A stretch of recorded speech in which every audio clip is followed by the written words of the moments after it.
One of the biggest issues about someone trying to sell you on an idea can often come from when they begin to start insulting you by pretending that you don't know what you're talking about. Even worse for me in this scenario, someone is trying to convince me of a playstyle that I kind of championed for over a year, and it's kind of what actually put me into the forefront of Rogue Trader build crafting, which was obviously when I joined the Grim Darkness challenge, and I popularized Blade Dancer Executioner Pyro in the sense that you could use it to solo encounters without the Inflame gimmick, which is obviously what upset everyone when it got nerfed. So people looking at the patch notes who only knew Blade Dance Executioner as Carnival and Misery plus Inflame, they got a little bit upset about the sort of changes that we were seeing.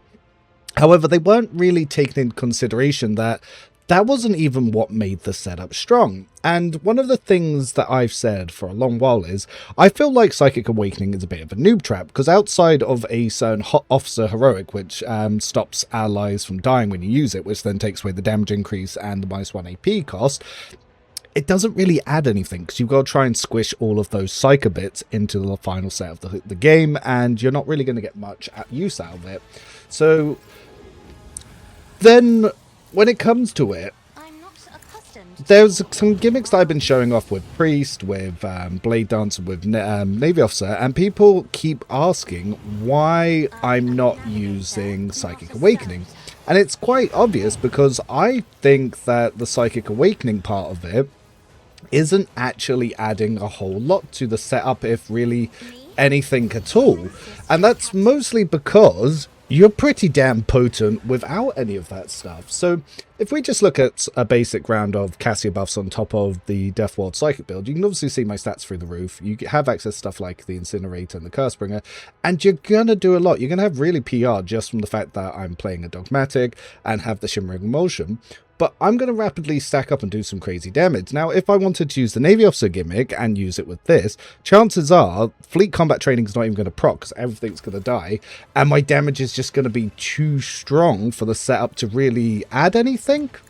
So if I go on to here to obviously set up some buffs, we'll get some of this stuff going here. And I'll even decide to give myself a little Inflame enhancement.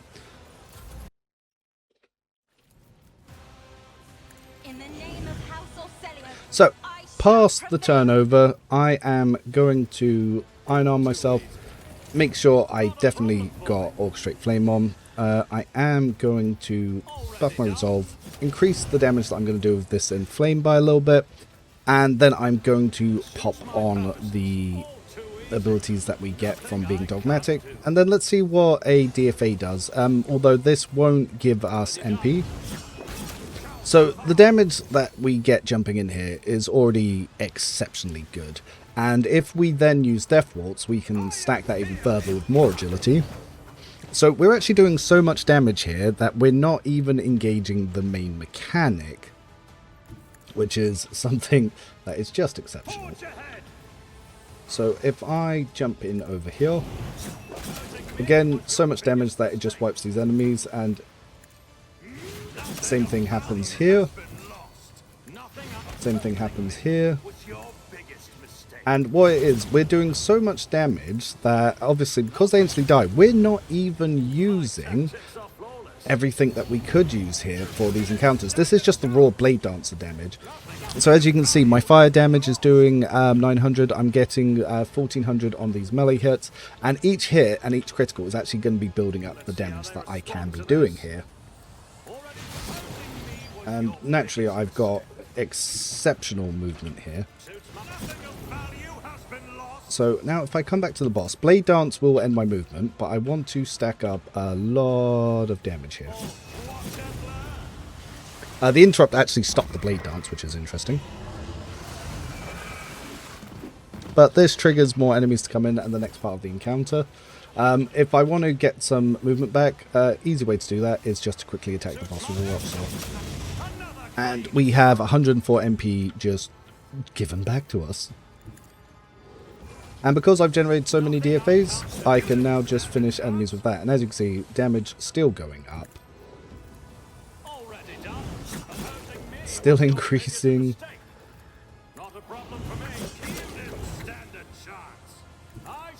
We'll give this one a melee. And then if we come back to the boss, we can give him a few more little paps, and then we can have a look at what damage the game wants to do to him that we're currently not doing because of his invulnerable phase. So let's pap him a few times.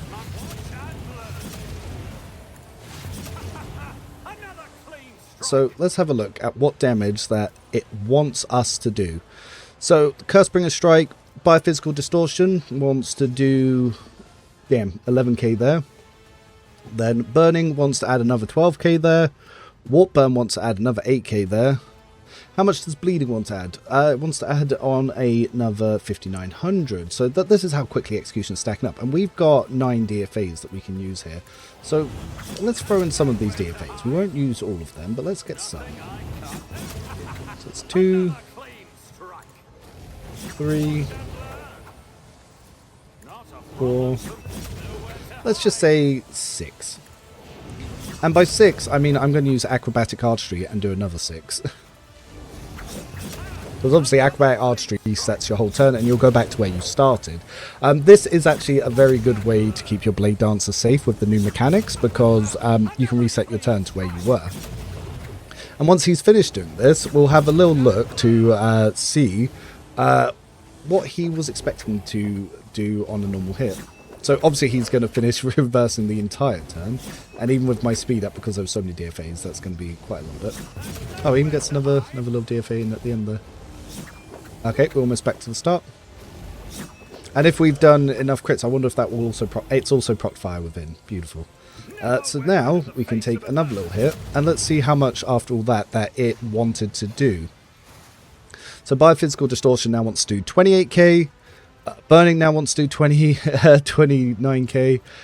Warp Burn wants to do another 29k, and the Bleeding wants to do another 20k. And we've actually generated multiple extra hits that we can throw off here because of that fire within.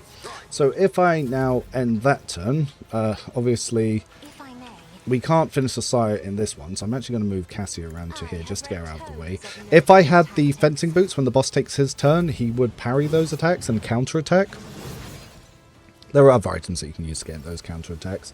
So, yes, my natural turn, we'll just throw in some of these. Now, there's not going to be much that I'm going to be able to add here, because obviously with the boss having all this stuff up, can't really hit much for that. And then if I have a look at what some of these items want to do, so I have built up so much from the Immigrant Resolve that Malpain Shroud wants to do an extra 504% damage. And yeah, my stats are through the roof, and even, yeah, my dodges are still crazy. All my stats have been built up through the roof. My strength, because it's going through my Medicaid, again, just absolutely exceptional. And if we even throw on Reckless Abandon on top of that, let's have a look at what that wants to do damage-wise. So, yep, 42k here, another 44k here. Yeah, another 42k here. This is unquestionably the strongest potential one you could do. Now, some people will argue that you could do a Psychic Awakening on, say, a Priest and do even more of this, but the only problem with that is you have to try and fit in all the talents that I've got over these 55 levels into the last few slots, from 36 to 55, and you'll just lose all of your Executioner talents, you'll lose all of your Blade Dance talents. There's just too much to try and fit in all at the end, and if you've taken them early, again, it's going to not feel very good, and even worse, you're adding a percentage chance that you might just die. So it's not something I would recommend. And as I can see, I'm just going to use this turn that I've given myself just to stack some more damage on the boss, because why not? Why not? Let's just keep stacking it, so when we can hit him, we're going to hit him for a really big bonk. So the boss will take his turn, he'll drop his shield. Oof. And then I will absolutely hurt myself because of my own self-burning. That is the one downside to not having the upgrade coming in for that. So if I Blade Dance, and you'll actually see the amount of health that I can regen here as well. It's going to be something quite crazy.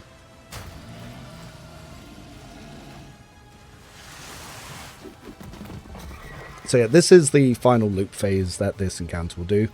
And as I run around hitting things, you'll see that I will regain a lot. So as I did before, I'm actually going to use him to generate movement, but I'm actually going to be using it for the DFA charges.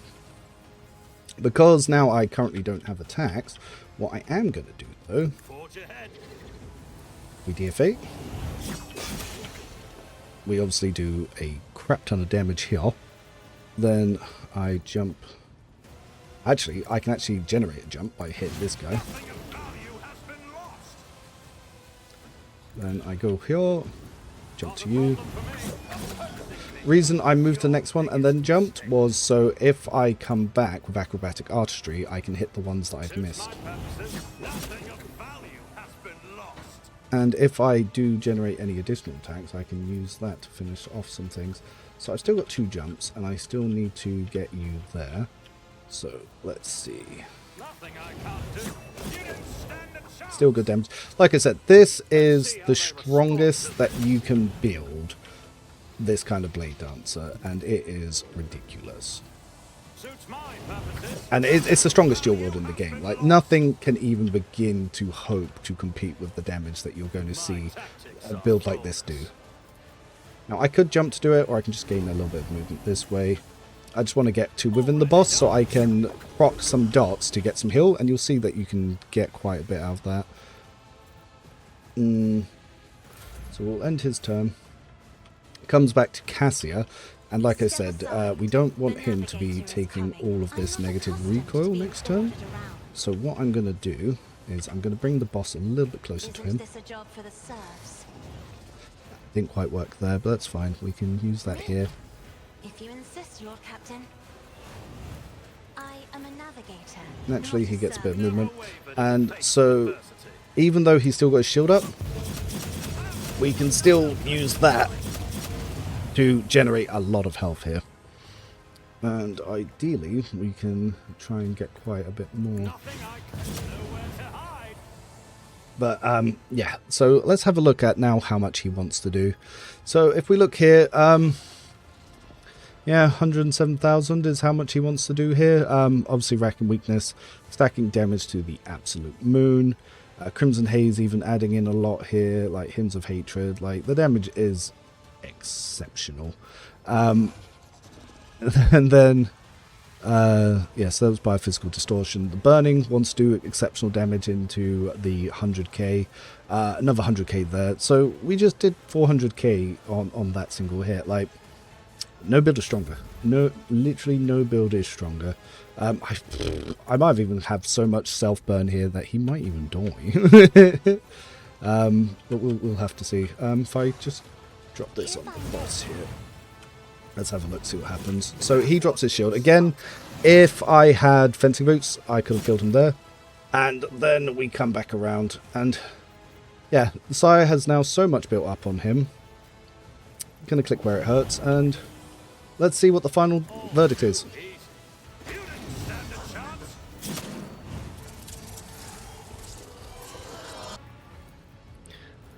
So if we look at that final hit, let's see the damage numbers that we did. So we did our Where It Hurts with the Incinerator, and he wanted to do over 100k here, over another 100k here, another 4,200 here, which is pretty nice, another 139k here, 132k here, 133k here, 133k here, 136k here, 136k here, 136k here, 127k here, 127k here, 127k here, another 127k here, more 127k, more 127k. And yes, that's one very, very dead boss. This build is known as my Fire Tsunami build. This is what I used to solo the game back in 1.3.